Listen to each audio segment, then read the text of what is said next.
Buenas tardes. Hoy tenemos 19 de noviembre. Después de esta clase tenemos programado el cuarto parcial de las 5:30 hasta las 7:30, pero solo van a tener 90 minutos para elaborarlo. Y después de este día solo quedarían 2 sábados completos de clases, porque en la programación de la universidad, si ustedes pueden observar, el quinto parcial se encuentra programado para el día, para el día 10 de diciembre. El 9 termina las clases en el ciclo. Pero el 10 de diciembre inician los parciales y casualmente es sábado, 10 de diciembre. Entonces con ustedes solo tendríamos ya 2 clases. La clase esta clase y 2 sábados completos, de la clase del próximo sábado y el siguiente sábado. 2 sábados quedan. Después de eso ya estaría programado el parcial, el último parcial. Ahora, como les decía al inicio,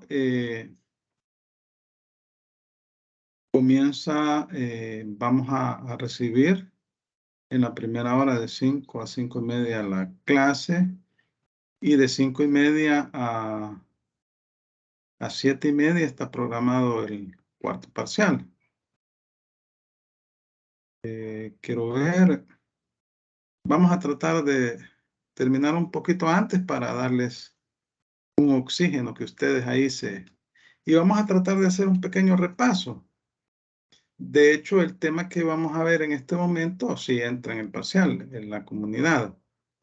Entra en el parcial, pero ya lo pusieron ustedes y pues hoy solo vamos a darle ahí un repasito a la comunidad y vamos a hacer un repaso general.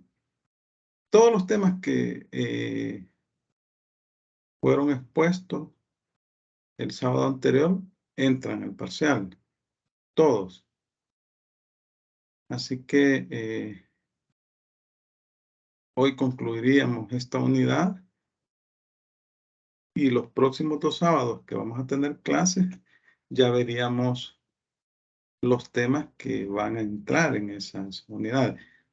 Vamos a dejarles un pequeño trabajo para el 40%. Se los voy a subir en el transcurso de la semana, pero es un trabajo para ganarse el 40%, y que es bien importante el 40%, porque a veces en el parcial, a veces pues no se garantiza. Aunque este grupo, la mayoría va bien. Pero igual, ¿verdad? No está de más ganarse ahí porque si solo van por el parcial al 100%, pues es arma de doble filo, ¿verdad? Así que, además, es exigencia de la universidad que debe existir pues una actividad que valga 40% y el parcial vale 60%. Vaya, como les decía, el parcial, pues, la temática son todos los temas que se expusieron y que son 2 clases, 2 sábados, más 2 sábados y medio, más esta clase de la primera hora de este sábado. Ya ustedes pueden ver el parcial en el aula virtual, solo que está programado a partir de las 5:30.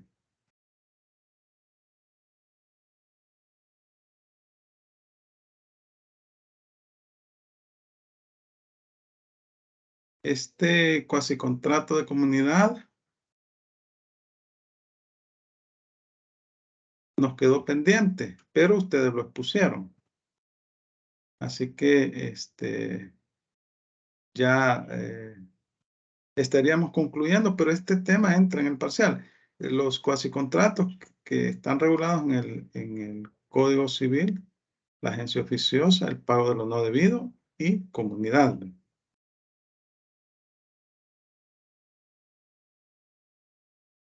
Sobre este contrato, miren, la característica de los cuasi contratos es que formalmente no existe un contrato, valga la redundancia. Por eso se le llama cuasi contrato. No existe un vínculo jurídico emanados de un acto contractual entre las partes. Y resulta que es la ley la que termina regulando. Eso sucede con la agencia oficiosa, que es un cuasi contrato, contrato de mandato sin mandante, ¿no? O el pago de lo no debido, ¿no? Que es un cuasi contrato que una persona paga por error una suma de dinero en la creencia de que debe, tiene una deuda y no la tiene. O le paga a otra persona creyendo que es su acreedor y no lo es. Acá lo que sucede con el contrato de comunidad es que hay un grupo de personas que tienen una especie de copropiedad sobre una cosa, ya sea universal o singular, ¿verdad? Tienen una especie de copropiedad, pero no existe un vínculo contractual entre ellos. Y ahí es donde se da este contrato de comunidad, que es un poco, no deja de ser un poco confuso. Y en la práctica es un poco difícil que se dé porque pues a veces hay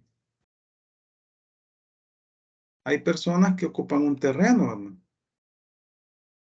Puede ser que ese terreno se lo donen a la comunidad, al grupo de personas que llegan a vivir ahí, pero que no hagan la partición, sino que ahí les donaron el terreno a toda la comunidad, al colectivo,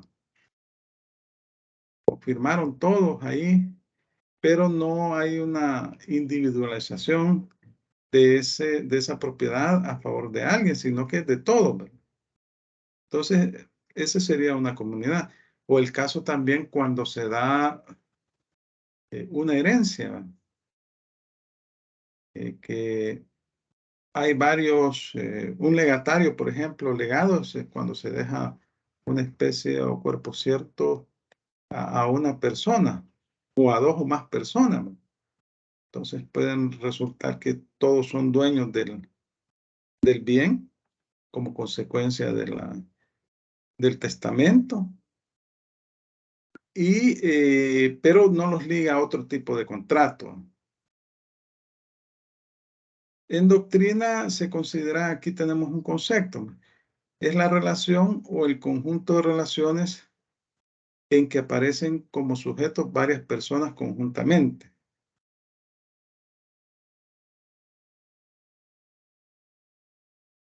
Es básicamente una copropiedad o un condominio, pero no existe un vínculo contractual entre estas personas.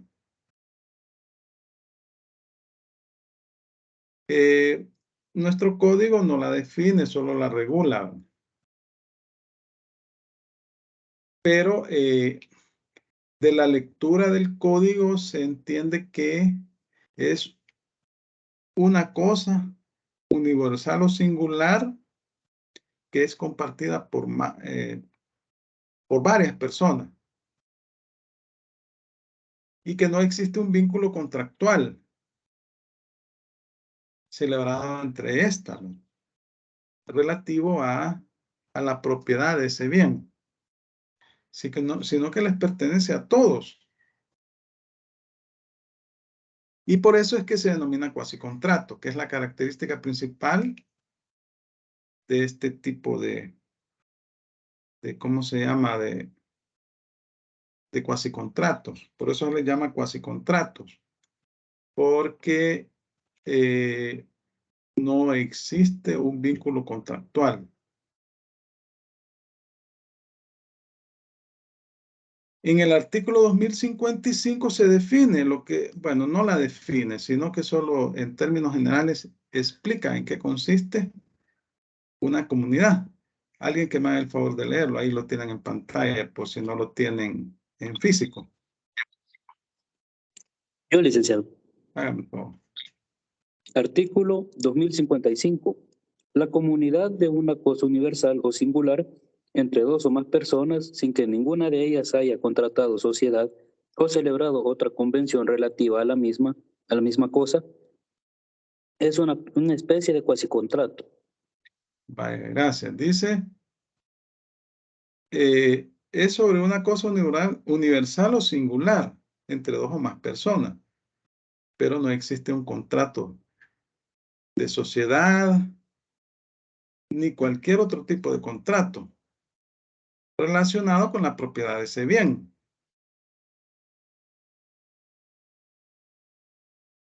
El artículo 2056 dispone que el derecho de cada uno de los comuneros sobre la cosa común es el mismo que el de los socios en el haber social. Así dice la ley.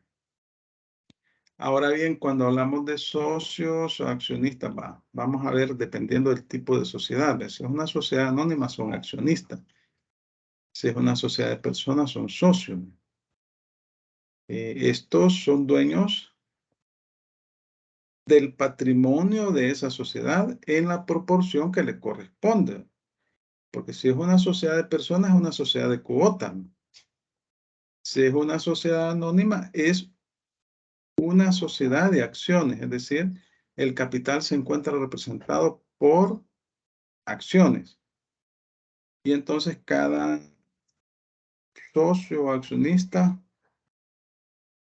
es dueño del patrimonio, del capital de esa sociedad en la proporción de sus acciones o de su capital, ¿no? Entonces acá se asimila a eso, dice el código. Solo que en este caso sería proporcional, va a depender del número de socios, ¿no?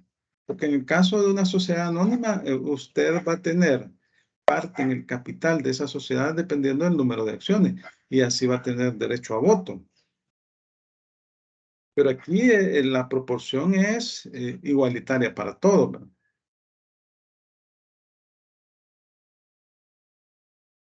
Vale, vamos a continuar.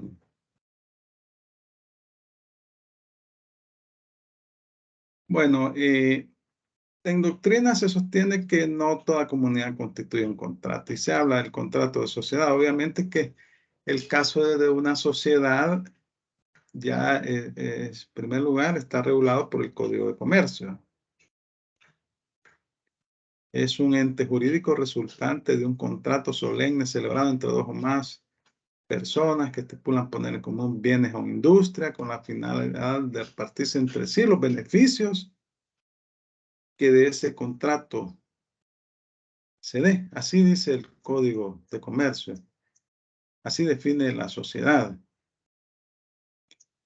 Entonces, pero la sociedad es un ente independiente de los socios. Es decir, cuando se constituye una sociedad, los requisitos que exige el Código de Comercio para que esta sociedad pueda adquirir su personalidad jurídica son dos. Uno es que se constituya en una escritura ante un funcionario competente, en este caso sería un notario, y dos, que esta escritura de sociedad se inscriba en el registro de comercio. Esos son los dos requisitos necesarios para que adquiera su personalidad jurídica. Al adquirir su personalidad jurídica, básicamente se ha creado un ente jurídico independiente de los socios que puede adquirir derechos y obligaciones, que tiene un patrimonio, que tiene todos los atributos de las personas naturales, ¿verdad? Puede tener patrimonio, domicilio, pero no puede actuar por sí mismo, sino que tiene que ser representada por el representante legal o el administrador único, va a depender. Entonces, acá lo que dice es que en el caso de la sociedad, pues el patrimonio pertenece a los socios o a los accionistas en proporción al monto de su capital invertido. Pero en el caso de una comunidad, no es así, sino que todos los comuneros son dueños del bien en la misma proporción. Entonces, en el contrato de sociedad, pues aquí hay un vínculo contractual. Los estatutos de la sociedad vinculan a los socios o a los accionistas, ¿verdad? Una vez que ya está constituida. En cambio, en el caso de la comunidad no existe ese vínculo contractual.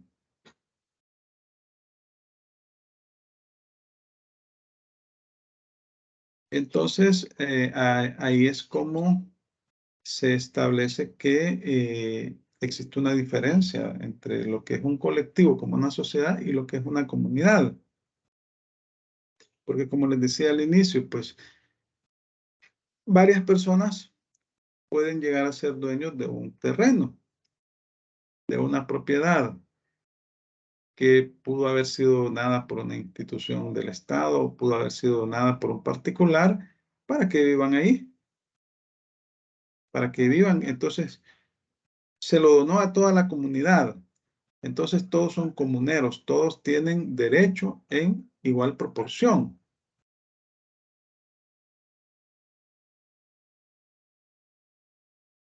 Entonces, pero puede suceder que, como de hecho sucede, ¿va? En los lugares, la gente se organiza, se ponen de acuerdo, crean una junta directiva, etcétera. Cuando aquí lo que sucede es lo siguiente, cuando no existe ningún tipo de regulación interna, es decir, que no hay, la gente no se ha puesto de acuerdo, ahí va a prevalecer la ley, o sea, es decir, se van a regular por lo que establece el Código Civil. Pero cuando ellos elaboran sus propios estatutos, su reglamentación, entonces va a prevalecer ese tipo de organización o reglamentación respecto del código. Pero si las partes no han pactado nada, va a prevalecer las normas legales, ¿va? En cuanto a la administración y organización interna de la comunidad, en cuanto a los derechos, obligaciones, etcétera. Pero todos los socios responden por las deudas, mejores socios no, los comuneros, responden por las deudas de la comunidad, ¿va? Todos. Ahora, en doctrina se sostiene que este tipo de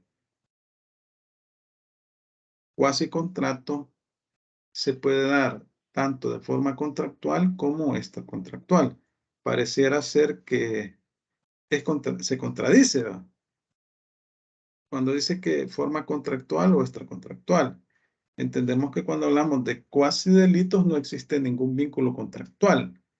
Pero aquí lo que establece la ley es que puede suceder, por ejemplo, en el caso de una herencia.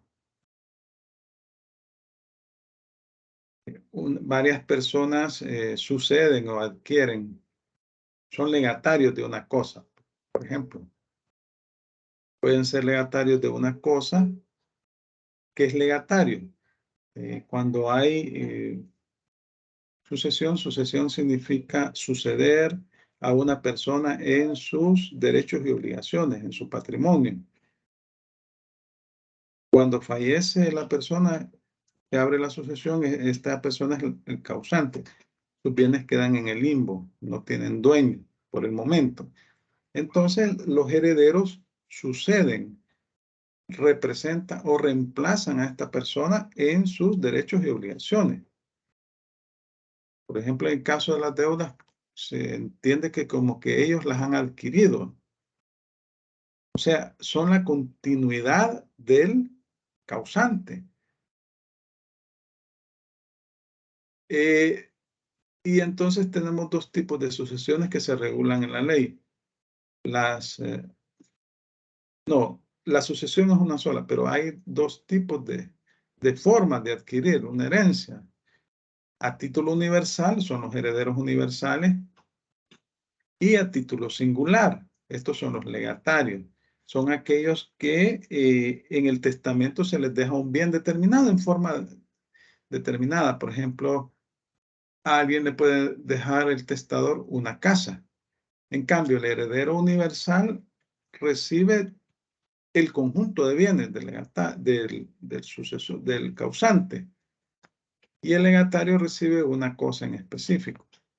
Entonces puede suceder que como consecuencia de un testamento, resulta que varias personas les dejan un legado, un terreno, una cosa, ese terreno, y ese terreno les va a pertenecer a estas personas. Ahí surge una comunidad como consecuencia de un testamento, de una herencia. Lo que liga a estas personas es ese legado que han recibido. Pueden ser 2, 3, 4 personas. Entonces son dueños comunes de ese bien.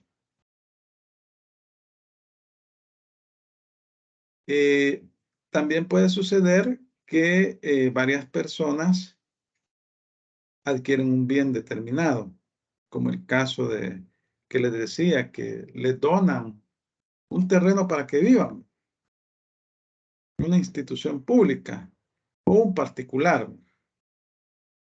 Entonces se vuelven comuneros, propietarios de ese bien, todos. Y ahí lo que ha existido es una convención, un contrato de donación. Aquí sería un contrato de donación, ¿verdad? Que les están donando ese bien. Eso da origen a la comunidad.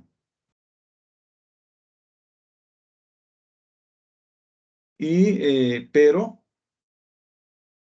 todos van a ser dueños de ese bien, pero como ese bien no ha existido una partición, todos van a responder en igual proporción a las obligaciones que pueda generarse como consecuencia del mantenimiento de ese bien, etcétera, etcétera. Entonces resulta que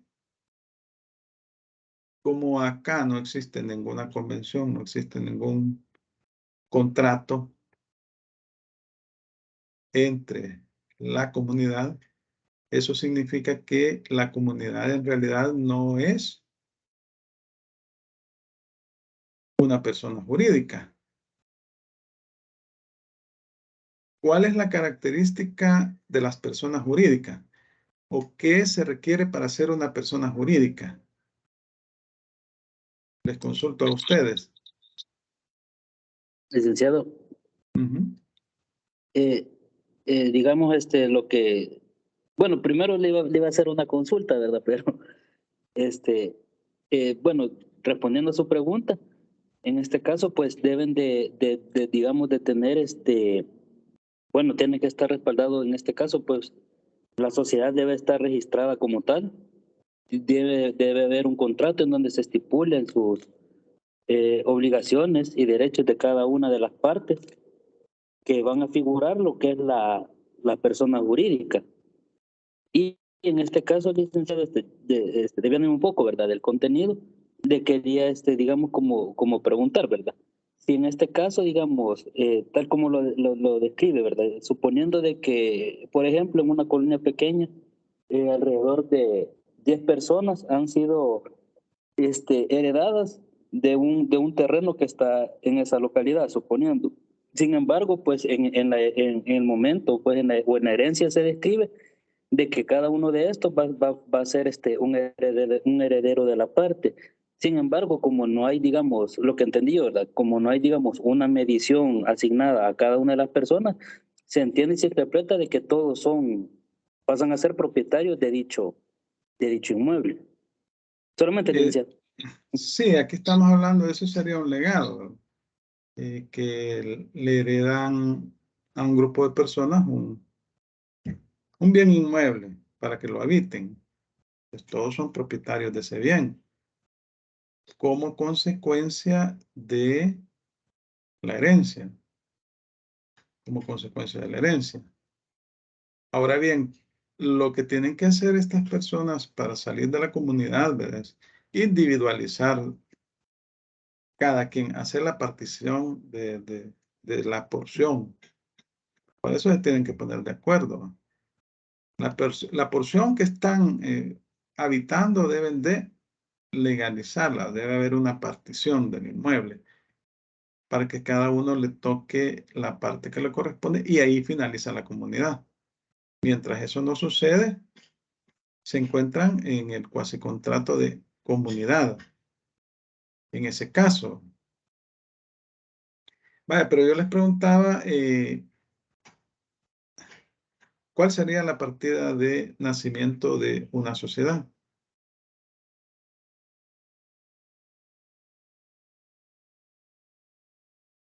La escritura de constitución, La escritura de constitución, correcto, esa es la partida de nacimiento, pero para que obtenga su personalidad jurídica, el Código de Comercio además exige que esta En el escritura de... ONAC, licenciado, ¿Cómo? la que antes matrícula era de también comercio. Digestic, ahora también bueno, desapareció Digestic, ¿verdad? El Ajá. día viernes ya se constituyó lo que era la ONAC y ahora el BCR también lleva lo que es la contabilidad de la empresa, por así decirlo. No sé si estoy mal. De la empresa, bueno, la Digesti entiendo que fue trasladada al BCR, ¿no? Sí, así es. Ellos llevan estadísticas y etcétera, ¿no? Entonces, pero cuando hablamos de las sociedades anónimas, bueno, de cualquier tipo de sociedad, hay que hacer una escritura pública de constitución, ¿verdad? Ante el funcionario competente, ante un notario. Ese es el contrato de sociedad. Ahí están establecidos los estatutos de la sociedad, las obligaciones, los derechos de los socios o accionistas. Luego, esa escritura hay que irla a inscribir al registro de comercio. El registro de comercio es una oficina que está adscrita al Ministerio de Economía. Se registra la sociedad y ahí adquiere la personalidad jurídica. Una vez que adquiere su personalidad jurídica, ya estamos hablando de que es un ente ficticio, pero es un ente, es una persona jurídica. Eso es en caso de las sociedades. Las cooperativas igual se constituyen por medio de escritura pública y va a depender del tipo de cooperativa, pero se inscriben unas en INSAFOCOP y otras en otro tipo de instituciones. Por ejemplo, las ONGs, estas se inscriben en el Ministerio de Gobernación, deben crearse por escritura pública. Entonces, esa es la característica de las personas jurídicas, nacen por escritura pública. Y deben de inscribirse ante el ente competente, va a depender si es cooperativa, si es sociedad, etc. Pero en el caso de la comunidad, no, ¿verdad? No es un ente jurídico. Entonces, los bienes, el bien que poseen los comuneros es un bien que debe ser compartido en igual proporción. Todos tienen derechos sobre el mismo bien y todos tienen obligaciones sobre el mismo bien. Es un bien de la misma naturaleza, esos derechos y obligaciones. Entonces, En el caso de la sociedad o de la persona jurídica, pues tiene normalmente un representante legal, ¿verdad? Hay una junta directiva, hay un gobierno de la sociedad. Y está en el caso de las sociedades, ¿verdad? La Junta General de Accionistas, que es la máxima, o de socios, que es la máxima autoridad y que toman decisiones, que nombran un gerente general, nombran un administrador único, y depende del tipo de sociedad, puede ser un administrador único, puede ser un representante legal. En cambio, aquí en el caso de la comunidad, no, por no ser persona jurídica, todos tienen derecho sobre el bien en igual proporción y a todos les nacen obligaciones sobre ese bien, derechos y obligaciones en igualdad de condiciones. Entonces, esto tiene sus consecuencias, ¿verdad? Es decir, que no se puede demandar a la comunidad como tal, porque no es una persona jurídica, porque esta comunidad como persona jurídica no existe. Entonces, lo que hay que hacer, hay que demandar a cada uno de los comuneros individualmente. El domicilio de cada uno de los comuneros es el lugar que ocupa. Entonces usted no puede decir, voy a demandar a la comunidad, porque no tiene personalidad jurídica. Entonces, si pretende demandar a la comunidad, lo que tiene que hacer es demandar a cada uno de los comuneros.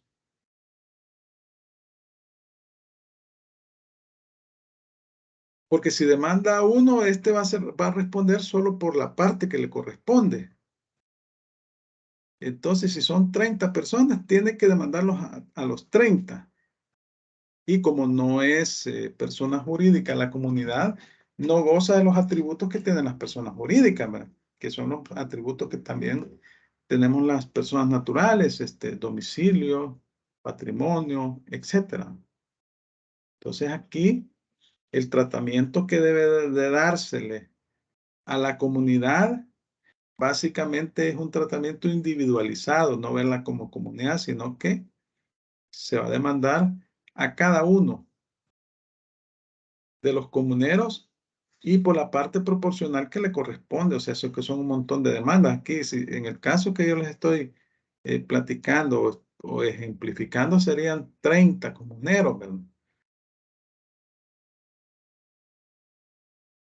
Por ejemplo, en el caso que se estuviera demandando la propiedad del bien inmueble que están habitando, ¿verdad? Tendría que demandar a los 30, no solo a uno, porque los 30 son los que están ocupando el bien. Entonces, significa que no puede ser representada judicial ni extrajudicialmente también, ¿verdad? Si ellos quieren demandar, tiene que hacerlos colectivamente, todos, si quieren demandar o quieren ser demandados, debe ser una demanda colectiva. Todos deben de firmar el documento. O si los van a demandar, tiene que hacerse una demanda a todos en forma individual. Puede ser una demanda colectiva a todos, pero individualizado. Y si ellos quieren demandar, igual, todos deben de firmar la demanda. Eso es la desventaja, porque como estamos hablando de un cuasi contrato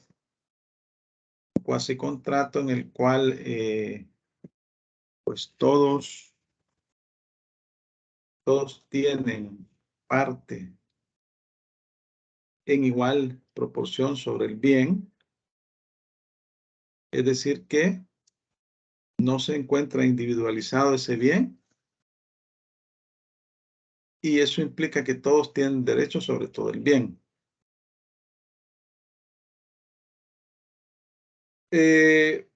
En doctrina se pone cuáles son los casos en que no hay comunidad. En el caso, por ejemplo, de una sociedad, ¿verdad? Obviamente que no hay comunidad, porque ahí estamos hablando de un contrato de sociedad. Y como les digo, en la escritura de constitución de una sociedad, ahí están los estatutos de la sociedad, de la misma. Ahí se establece cuál es el gobierno de la sociedad, cuáles son los derechos y obligaciones de los socios.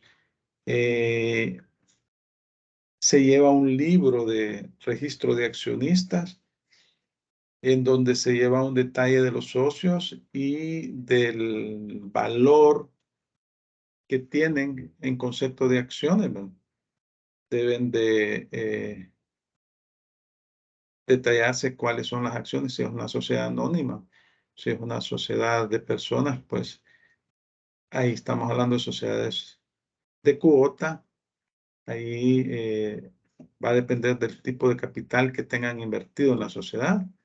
Y entonces, de eso depende el derecho a voto, por ejemplo, en caso de la sociedad anónima.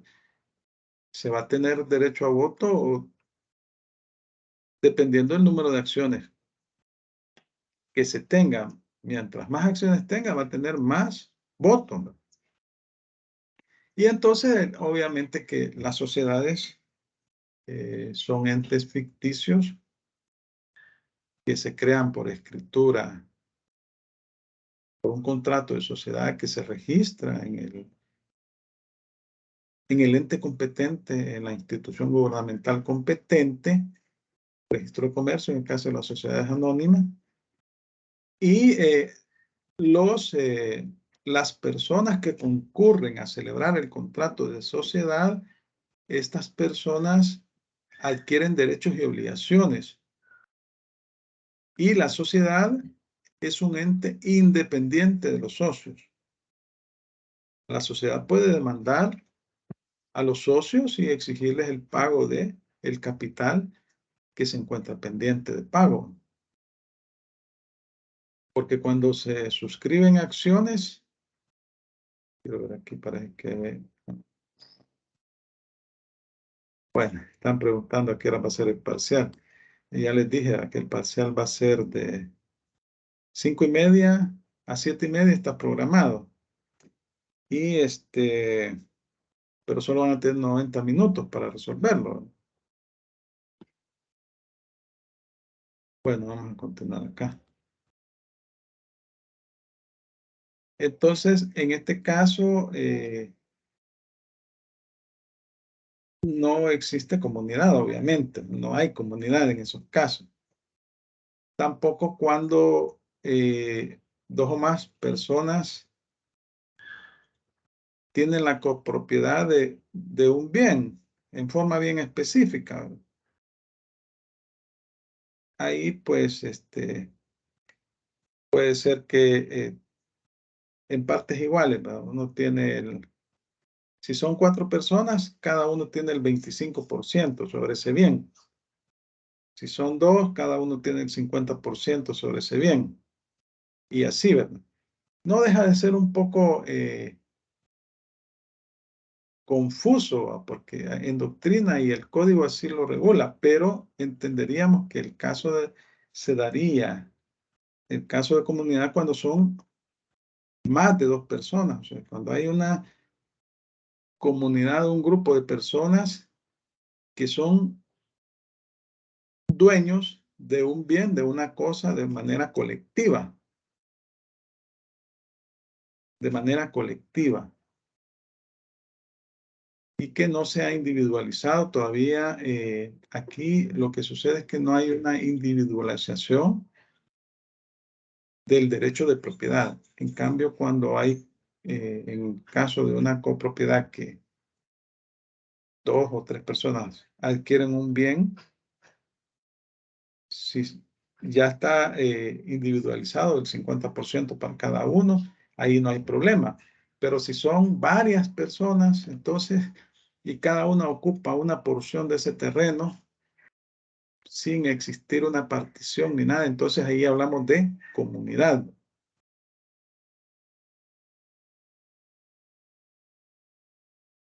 En el caso de las deudas, Bueno, aquí nos vamos a remitir a la ley, ¿verdad? Cómo está regulado el artículo 2057 y el artículo 2058 del Código de Comercio. Miren, el cuasicontrato de comunidad está regulado desde el artículo 2055 hasta el artículo 2064. Como les decía, aquí las deudas las comparten todos, ¿verdad? Todos comparten las deudas. El artículo 2057 que establece, bueno, 2057 y 2058. Aquí los tenemos. Alguien que me haga el favor de leer el 2057 y otra persona que me haga el favor de leer el artículo 2057. Le ayudo con el artículo Vaya, 2057. hágame el favor. Gracias. Si la cosa es universal, como una herencia, cada uno de los comuneros es obligado a las deudas de la común, de cosa común, como los herederos en las deudas hereditarias. Gracias. Artículo 2058. Gracias. Artículo 2058. A las deudas contraídas en pro de la comunidad, durante ellas no es obligado sino el comunero que las contrajo, el cual tendrá acción contra la comunidad para el reembolso de lo que hubiere pagado por ella. Si la deuda ha sido contraída por los comuneros colectivamente, sin expresión de cuotas, todos ellos no habiendo estipulado solidaridad, son obligados al acreedor por partes iguales, salvo el derecho de cada uno contra los otros, para que le abone lo que le haya pagado, de más, sobre la cuota que le corresponda. Vaya, entonces, gracias. Aquí vemos que todos responden de manera colectiva por las deudas.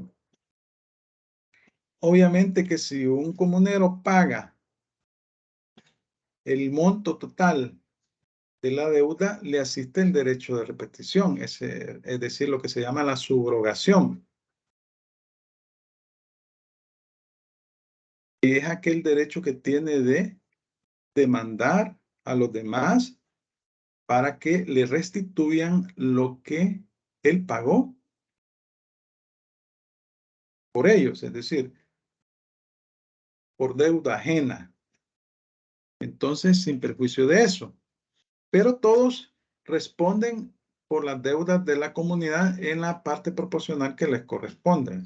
Como les decía al inicio, si se va a dar una demanda, un acreedor quiere demandar a la comunidad, tiene que demandarlos a todos, ¿no? Si son 30, a los 30. Y todos van a responder por la deuda de la comunidad en la proporción que les corresponde.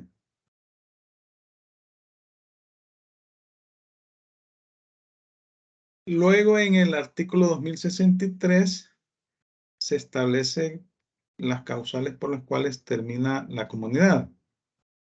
Por la reunión de las cuotas de todos los comuneros en una sola persona, como que una persona adquiere la propiedad del terreno, les compra todo.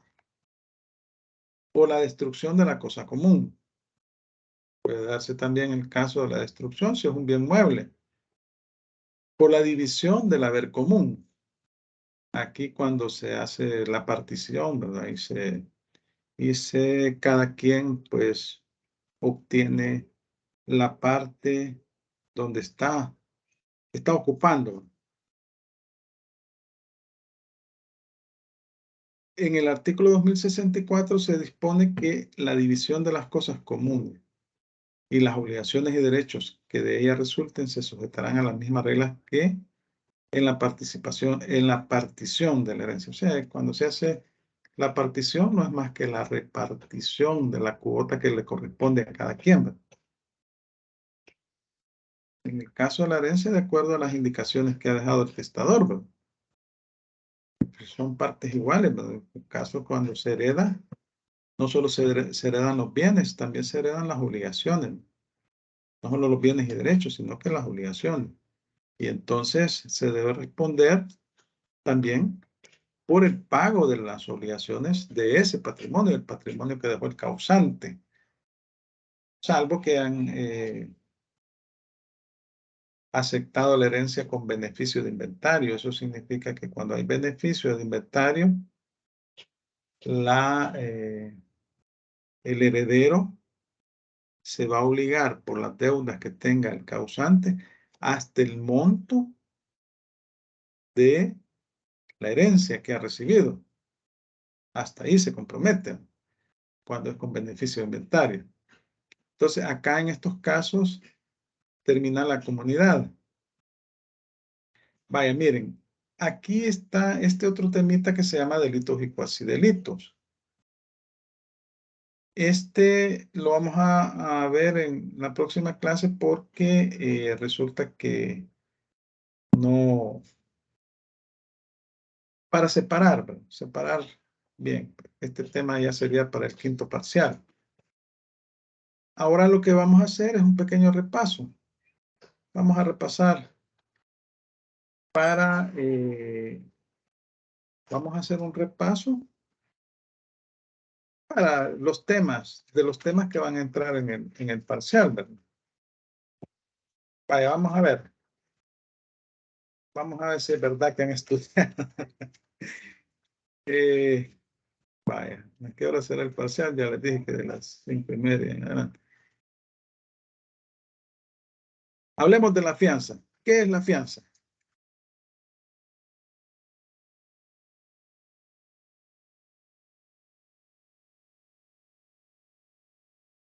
A ver. Buenas tardes, licenciado. Sí, buenas tardes. Desde mi punto de vista, y lo que recuerdo que la fianza es en la Haga de garantía caso que le estoy preguntando en el parcial. Y ahí no es desde su punto de vista, es desde lo que está regulado. Ajá. La fianza es una garantía que se da y más que todo en es un tipo de contrato secundario, bueno, o sea, que depende de otro contrato. Eso es lo que yo tengo entendido. Ajá, porque viene de un contrato principal y se da esa garantía para que se dé el cumplimiento del primer contrato, o sea, del principal. Ajá, pero es una garantía ¿de qué tipo?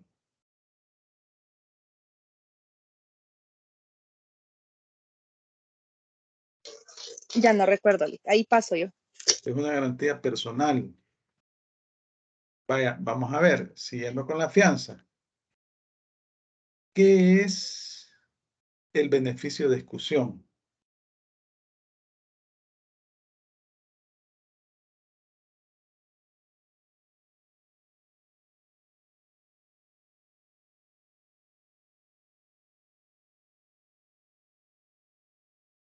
El beneficio de exclusión, háblenme del beneficio de exclusión. Es cuando el fiador puede exigir que antes de proceder en contra de algo, se persiga la deuda en los bienes de lo que es el deudor principal, licenciado. Ajá. Eso es, o sea, el beneficio de exclusión es el derecho que tiene el fiador de solicitarle a los acreedores que antes de perseguir sus bienes, persigan los bienes del deudor principal. Eso es el beneficio de exclusión. Vamos a ver, vamos a leer la disposición. Yo no recuerdo en este momento, es por el 2000 y algo, donde se encuentra regulado. 2107, si no me equivoco. Excelente, gracias. Gracias, 2107. Veo que ha estudiado usted, hombre. Va a salir bien en el examen. Lo veo filudo.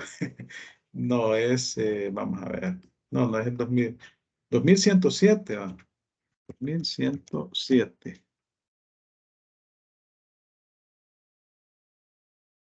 Vaya. Alguien que me lea el artículo 2107. Se lo leo con gusto, licenciado. Hágame el favor. El artículo 2107 menciona que el fiador reconvenido goza del beneficio de exclusión, en virtud del cual podrá exigir que antes de proceder contra él se persiga la deuda en los bienes del deudor principal y en las hipotecas o prendas prestadas por éste para la seguridad de la misma deuda. Vaya, excelente. Y luego el 2108 establece cuáles son las condiciones. Dice que para gozar de este beneficio, que no se haya renunciado expresamente que el fiador no se haya obligado como deudor solidario, que la obligación principal produzca acción, que la fianza no haya sido ordenada por el juez, que se oponga el beneficio luego que sea requerido el fiador, salvo que el deudor al tiempo del requerimiento no tenga bienes y después los adquiera. Que se señalen al acreedor los bienes del deudor principal. Vaya, vamos a ver. Hablemos del depósito. ¿Cuál es la diferencia entre el depósito propiamente dicho, el secuestro y el depósito general?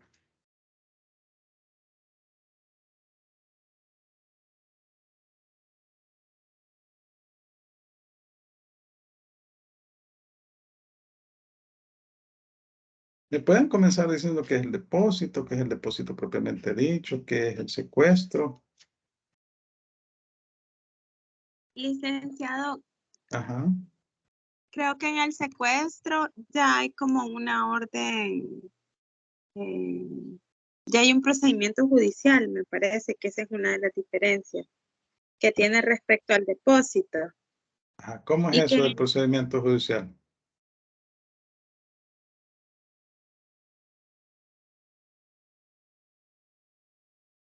A ver. que hay como una orden de un juez para que Ajá. se realice. Ujú. Pero, ¿por qué? ¿Cómo es la cosa? Explíquenme ahí mejor, ¿va? Porque Está ligado a un litigio, hay un litigio en este caso, licenciado, ¿un litigio sobre qué? en razón de que hay un bien que está en disputa entre los dos, digamos, hay dos digamos, personas que se están disputando ese bien, entonces tiene que intervenir el juez y ese bien pues se lo dan al secuestro, es decir, Que es el depositario. Vaya, ahora bien, ¿y el depósito propiamente dicho? ¿Qué es el depósito propiamente dicho? y luego cuando ya una de las dos partes se haya fallado a favor, él se queda con ese bien y el depositario pues tiene que devolverlo. Ajá. Arévalo. Valladares. Sí, licenciado, el depósito es un contrato gratuito en el cual una parte se compromete a mantener en custodia lo que es el bien que da el depositario en este caso, y está obligado a restituirlo al finalizar dicho contrato. Ajá. Vaya, háblenme del depósito propiamente dicho.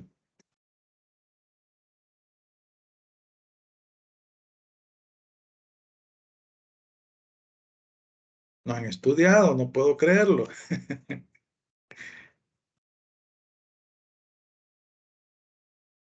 A ver, ¿qué es el depósito propiamente dicho? Lick, ahorita se lo dije. Ajá. Y entonces, ¿el contrato de depósito qué es? Pues, No, es que vaya, vamos a ver, pónganse de acuerdo. en el contrato de depósito, Lick, Ajá. como el general, tiene dos partes, ¿verdad? El depositante y el depositario. Pueden o no pueden darse formalidades. Si es en el caso de bienes muebles, pueden haber formalidades, ¿verdad? No se necesita mayor cosa. Y cuando son bienes inmuebles, entonces sí, se requieren las formalidades del caso. Ese es en el caso del depósito de manera general, que está regulado en el Código Civil, creo que es el 1986. Ajá. 1972. Ajá. Y Licenciado, entonces, el depósito propiamente dicho, ¿cómo está la cosa? sí creo que tiene que ver lo que es la disposición del bien, ya que en el depósito propiamente dicho, en este caso, pues el depositario no puede hacer uso del bien que tiene en resguardo, a no ser que ¿cómo se llama? El depositante le autorice. Y con el depósito, como que ya está estipulado, creo que si no mal recuerdo, en el artículo 1933, cómo sería lo que es la disponibilidad de este bien. Ajá, ¿está seguro? Vaya, vamos a ver. Ajá, sí. Sí, el depósito propiamente dicho es aquel contrato en que una de las partes entrega a la otra una cosa corporal, inmueble, para que éste la guarde y la restituya en especie a voluntad del depositante. Y una de las cosas importantes de este contrato es que da la capacidad para contraer obligaciones y puede contar las formalidades y el consentimiento de las partes según el código, ¿verdad? Ajá. Vaya, vamos a ver. Puede darse en bienes inmuebles, el depósito propiamente dicho. Que yo tenga entendido, no, Lick, solamente en No, muebles. licenciado. Ajá. ¿Y en qué caso Solo- se dan los bienes inmuebles? ¿En qué tipo de depósito? Serrano quiere hablar. Para mí en los dos tipos, tanto en el en el de secuestro como en el depósito se puede, en bienes raíces y inmuebles, bienes muebles e inmuebles. ¿Está seguro? ¿Qué dicen los demás? Solo en el secuestro. En el depósito de manera general, licenciado, que es el que está regulado del 1968 al 1971 del Código Civil. Ahí sí se Ajá. puede dar el No, pero, depósito de bienes inmuebles. ¿y en el depósito propiamente dicho?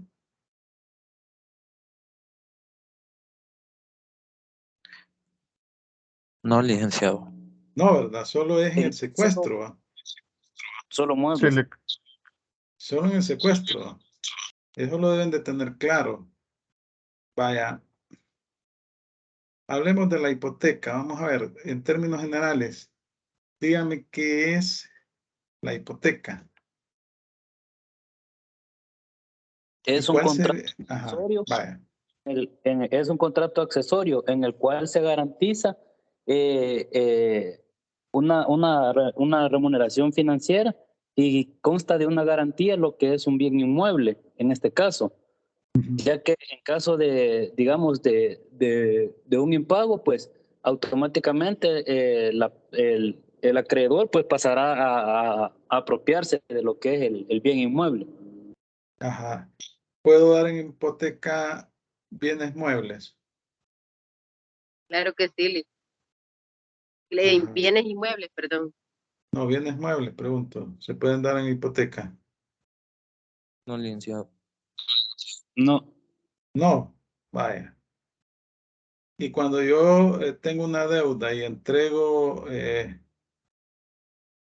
un bien para que se pague esa deuda con los frutos. Ajá. ¿Qué tipo de contrato es ese? Contrato de Ese es un anticresis. contrato de transacción. Anticresis. Bueno, Anticresis. transacción, anticresis. De anticresis. Ajá. Explíquenme ese contrato. Vamos a ver. ¿Cuál es la diferencia con la hipoteca?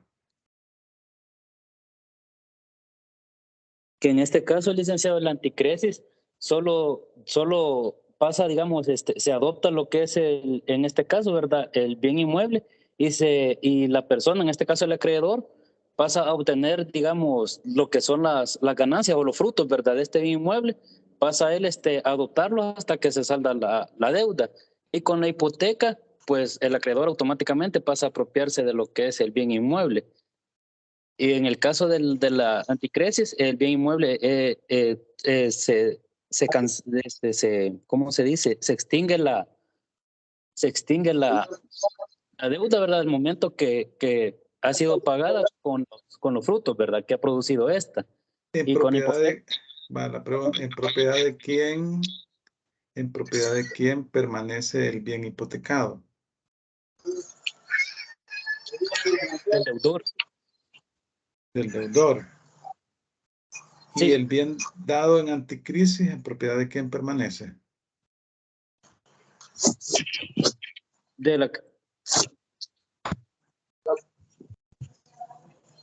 Del Ajá. acreedor, licenciado. Del acreedor, ¿verdad? Sí. Ajá. Vamos a ver. Háblenme de la hipoteca abierta y la hipoteca cerrada.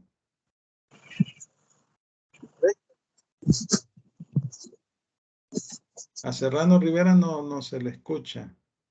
Intenta decir ahí algunas cosas, pero no le logro comprender. Ay, disculpe, Lick, que tengo problemas de señal y se me activó, disculpe. Vaya. A ver.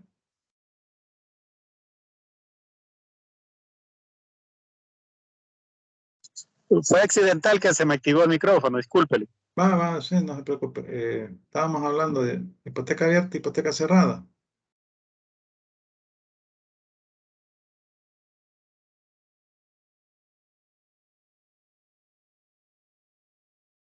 ¿Qué pasó?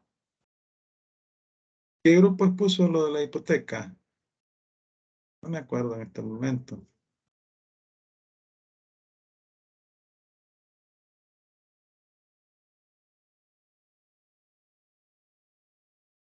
¿Qué pasó? No, me los quebré. A la puya. Entonces, pues, ¿han estudiado o no han estudiado? El grupo tampoco está preparado. Ah, ustedes son. Ajá. No, yo no, solo mire, recuerdo, no sé, creo que la hipoteca abierta es cuando se realiza la hipoteca, pero una vez se haya saldado una parte, puedo como volver a hacer el proceso de la hipoteca. Y la hipoteca cerrada es la que se da tiene que ver con respecto al valor del bien inmueble. Cuando el bien inmueble se da por el valor total, la hipoteca, y en la hipoteca abierta se da solamente como por una parte. Es decir, yo puedo tener un bien inmueble de $100,000, pero la hipoteca puede ser por un monto menor.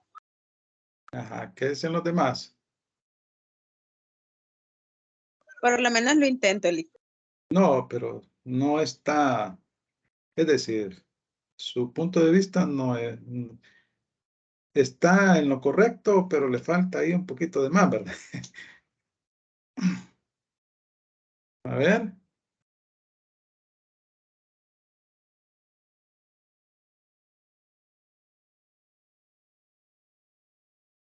Bueno, entonces en el parcial lo responde. Vamos a ver. ¿Qué falta, Lick? No, eso en el parcial lo responde. Vaya, vamos a ver. Alguien que salve pues al grupo. Vamos a ver Corleto, tal vez. Veamos Corleto. Le voy a ser sincero, Lick. No. Me levanté porque tocaron la puerta y no escuché la pregunta. Por eso Estoy no. preguntando sobre la hipoteca abierta y la hipoteca cerrada. ¿Definición o diferencia? Sí, ¿cuál es la diferencia entre uno y otro? Porque básicamente la definición, ¿verdad? Ok. Permíteme recordarle. Ajá. Sigüenza, Saldaña. Mientras recuerda Corleto. Ajá, Corleto. Las hipotecas abiertas no son aquellas que limitaban o garantizaban una sola obligación por lo que es un monte y un plazo. Ajá. Vaya, miren, Esas serían Gómez. las Sí, abiertas, ¿verdad? ajá. Y las cerradas eh, son aquellas que... no, perdón, me confundí. Creo que esa era la cerrada. No, ando confundido, Lick. Ajá. Vaya, tenía Gómez, estaba en lo correcto, pero es necesario aclarar ahí que cuando es abierta un bien puede respaldar varias deudas, o sea, varias deudas hipotecarias con el mismo bien. Cuando es cerrada es un solo bien. Por ejemplo, tengo una deuda hipotecaria, una casa, y ahí es cerrada, porque la casa, la hipoteca es sobre una deuda, pero un bien puede respaldar varias deudas, por eso se le llama abierta. Vaya, hablemos de los cuasicontratos. ¿Cuántos son los cuasicontratos que regula la ley? ¿Y cuáles son?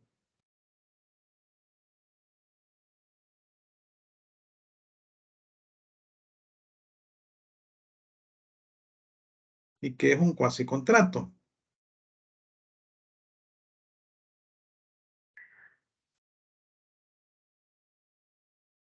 El cuasicontrato no contiene formalidades, licenciado. Ajá. ¿Cuáles son los que regula la ley?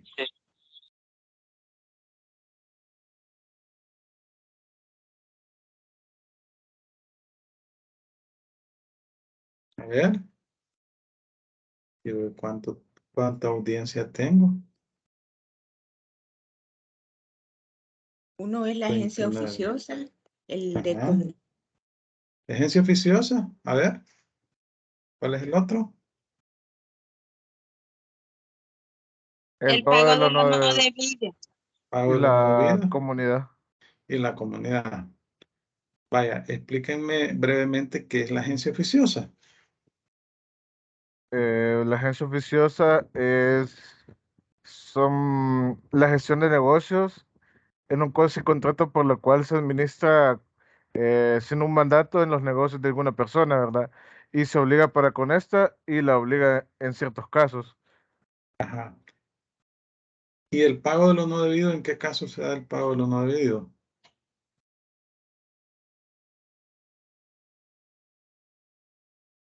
Como bien se menciona, de lo no debido, es más que todo se hace cuando se da un error al hacer un pago, ¿verdad? Eh, es donde se prueba lo que no se debía y tiene derecho para repetir lo pagado. Ajá. Y la comunidad lo acabamos de ver, ¿verdad? Nos atenemos a lo que ahí se dijo. Vaya, vamos a ver. ¿Cuál sería la diferencia entre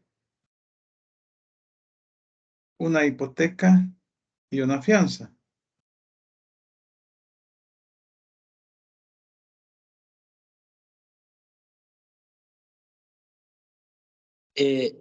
Consideraría yo, licenciado, que en la hipoteca existe como garantía un bien inmueble a Ajá. cambio de una cantidad monetaria, y con la fianza es una garantía propiamente pecuniaria, o sea, perdón, hay dinero de por medio. Ajá. ¿Qué dicen los demás? Eh, Veamos. Gómez y después Corleto. Ajá. Se arrepintió Gómez. Gómez Calderón. No, licenciado. Ajá. Aunque los dos son contratos Accesorio. accesorios, ¿verdad? Porque no son el principal, sino que están vinculados a otros. En el caso de la fianza, digamos, es dinero, digamos, se debe siempre de hacer como pago en dinero. Y en cambio en la hipoteca no, la hipoteca es el soporte de un bien inmueble que respalda una deuda. A ver, Corleto. Quise añadir un poco lo que mencionó la compañera. Es bien cierto que ambos son contratos accesorios, pero en el caso de la hipoteca uno es solemne y en el caso de la fianza es consensual, ¿verdad? Y en la hipoteca es solemne en virtud de la cual una persona puede obligarse a constituir un derecho real en favor del acreedor, ¿verdad? Ajá. Vaya, está bien lo que han dicho, pero la fianza es una garantía de carácter personal, ¿verdad? La hipoteca es sobre un bien real, ¿verdad? Sobre un bien. Entonces, si es una garantía personal, la fianza responde la persona con su propio bien, ¿verdad? Sus propios bienes. En cambio, en el caso de la hipoteca, si no paga, se hace efectiva la hipoteca. Se subasta el bien, pues, y con eso se paga, ¿verdad? Vaya, vamos a ver. Hemos visto la fianza, la hipoteca, la anticresis. Nos falta el contrato de renta vitalicia. ¿Qué es eso de la renta vitalicia? Y el juego y la apuesta también, ¿verdad? Explíquenme esos dos contratos.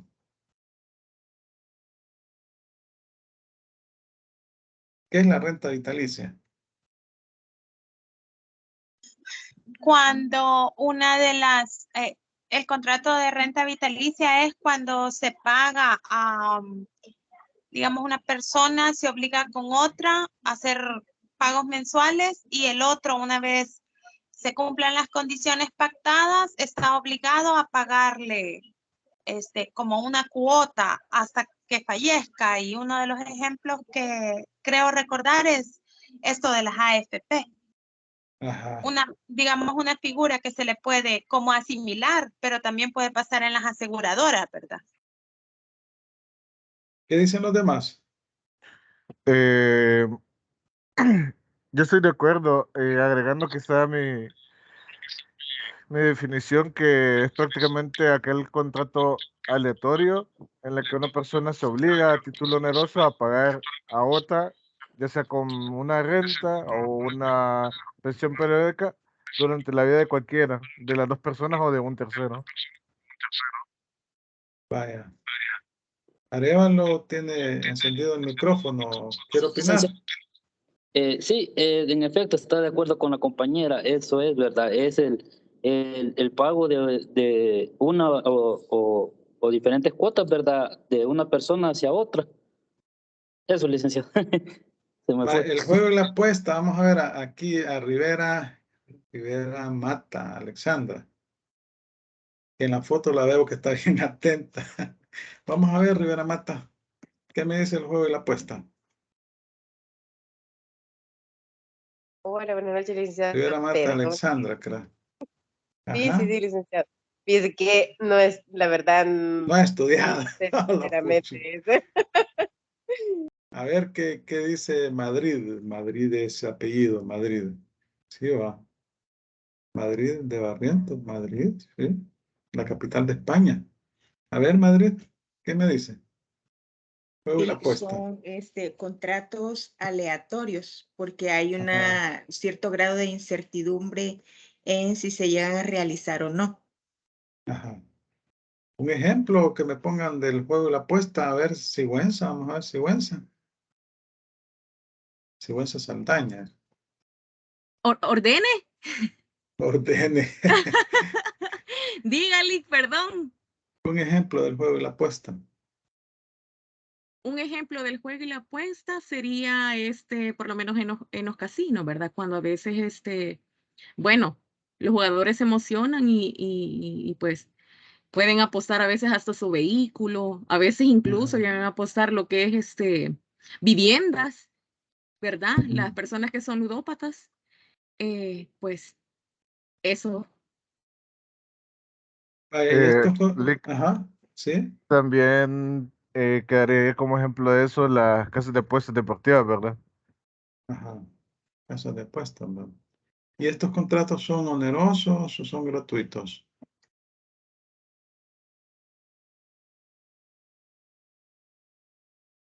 Son onerosos porque hay una parte que digamos sí gana, pero la otra parte no. Entonces uno de ellos sale con el beneficio por el sacrificio del otro. Vaya, vamos a ver qué formalidades exige la ley en el caso de la hipoteca.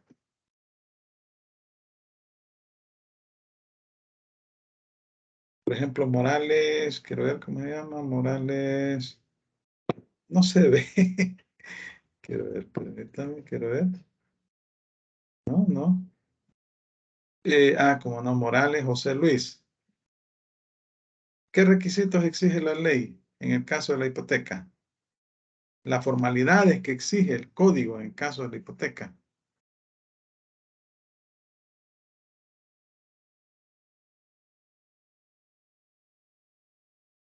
Licenciado, Bueno, Arevalo Valladares, entonces. creería yo de que el bien inmueble debe estar registrado o a nombre del propietario, o en este caso a nombre del deudor. Sería una, creo yo, licenciado. Ajá. ¿Qué dicen los demás? Sí. Sí, también que el instrumento sea a través de una escritura pública. Va, eso es una formalidad. Estamos bien. A ver, Morales, José, Tiene que ser inscrito en el registro de comercio. en el registro de hipotecas. Registro de Perdón, en el hipoteca. registro de hipoteca. Ajá. ¿Y qué sucede cuando se paga la deuda? ¿Qué es lo que hay que hacer?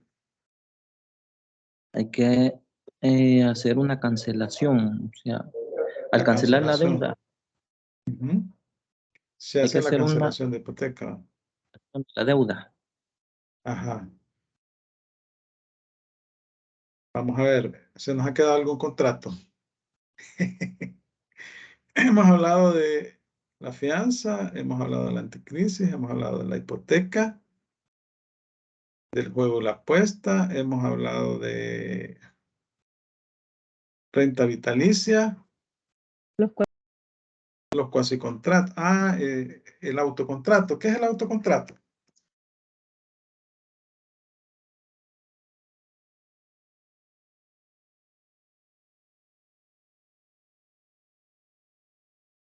Autocontrato, ¿qué es? Es un contrato, licenciado, en el cual se especifica como, digamos que en una sola figura, la persona puede ser el acreedor y el deudor de la misma, algo así. Pero en este caso, en este contrato, la persona adopta las dos partes dentro de este contrato, ¿verdad? ¿En qué disposiciones legales, pregunto, se encuentra reconocido en nuestro código el autocontrato? No, dice que está tácitamente reflejado ahí en los artículos. ¿En qué artículo?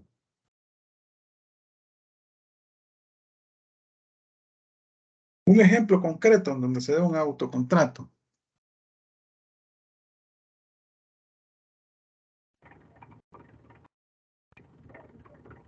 Los apoderados Fuentes. legales. Ajá, ¿cómo así? Cuando usted explicó de que tal vez un apoderado legal. Vale, primero Flores y después Morales. Ajá, vamos a ver. Cuando un apoderado legal, digamos, tiene un cliente en Estados Unidos y le dice que le venda un inmueble. Ajá. Y al final a él le gusta ese inmueble y se lo compra. Y él se lo compra. El mismo apoderado legal lleva a las dos firmas. Adquiere las dos calidades. Ajá. Ajá. Morales, ¿qué iba a decir? Sí, licenciado, en ese caso, se puede dar en el caso de un contrato de compra-venta, en donde existe lo que es la figura de un mandante y el mandatario. Entonces, el mandatario está haciendo lo que el mandante le ha como conferido, que sea el representante de un bien que por el simple hecho de que él no está en el país. Entonces, ese mandatario está interesado de ese bien. Entonces, se ponen de acuerdo ambas partes para poderse quedar con ese bien. Y en ese caso, firma un contrato de compraventa. quedándose de la compra-venta, en donde él mismo firma como comprador y como vendedor. como comprador, como y comprador como y vendedor. vendedor al mismo tiempo. Se está Ajá, cumpliendo las dos figuras. ajá, También, licenciado, lo regula ajá. el artículo 1604, está en 1604, 1904, 1905 y 1906.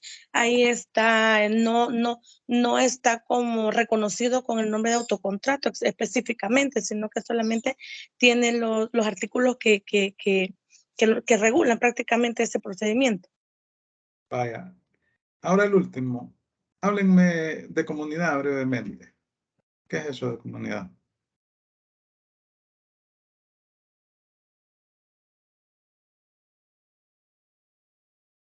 Digamos, cuando un colectivo son propietarios de un mismo bien, entonces no, digamos, las ganancias no le pertenecen a un número reducido, sino que a todo ese grupo que es dueño o son copropietarios del mismo bien. Ujú. Vaya. Bueno, miren, el parcial está programado a partir de las 5:30. Ustedes que ya entraron al aula virtual, ahí lo van a ver. Hasta las 7:30. Pero usted va a tener solo 90 minutos para realizarlo. Trae 20 preguntas, igual que el parcial anterior. Y es sobre toda la temática que hemos visto hasta esta clase, comunidad, y que fue expuesta en la clase anterior, comunidad. Todos los contratos que hemos visto y que hemos medio platicado en este repaso que hemos hecho, vienen en el examen. Entonces, veo que han estudiado y que primero Dios van a salir bien, ¿verdad? Porque aquí el objetivo es que no es tanto quebrárselo, sino que todos pues tengan la posibilidad de aprender y pasar la materia. Entonces, a partir de, quedarían 2 sábados, este sábado que viene y el otro. Vamos a ver los cuasidelitos el otro sábado. Vamos a ver la prelación de créditos, son los temas, ¿verdad? Vamos a ver las nulidades. Esos temas serían ya para el quinto parcial. Entonces, hoy hemos coincidido con la temática y con el parcial. Igual va a ser en el quinto parcial.